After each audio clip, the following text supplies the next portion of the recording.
YCP మాజీ MLA Bolla బ్రహ్మనాయుడిని Cyberabad పోలీసులు arrest చేశారు.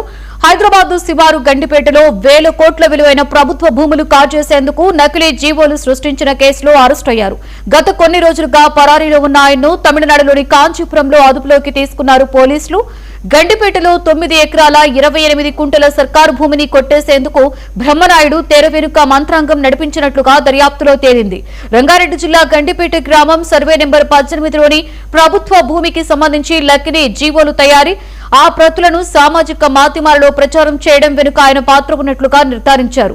వీటికి తోడు బ్రహ్మనాయుడి ఖాతా నుండి 1,25,00,000 రూపాయల నగదు బదిలీ అవడం దీనికి మరింత బలం చేకూర్చింది. ఇందుకు సంబంధించి పోలీసులు కీలక సమాచారాన్ని సేకరించారు. భూమిని కొట్టేసేందుకు కుట్ర పన్నిన కేసులో బ్రహ్మనాయుడుతో సహా మొత్తం 9 మందిపై కేసులు నమోదయ్యాయి.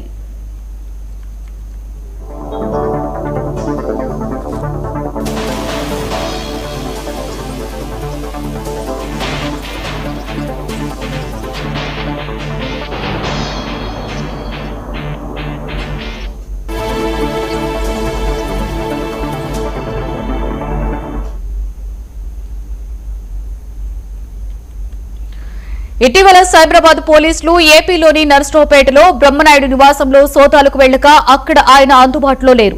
ఇతర నిందితులు బొల్లా రమేష్, కొవ్వూరు సునీల్, మరో ఇద్దరు కూడా పరారీలో ఉన్నారు. తొలుత హైదరాబాద్, ఆ తర్వాత కేరళ, తమిళనాడు, కర్ణాటకలోని వివిధ ప్రాంతాలకు నిందితులు వెళ్లినట్లుగా పోలీసులు గుర్తించారు.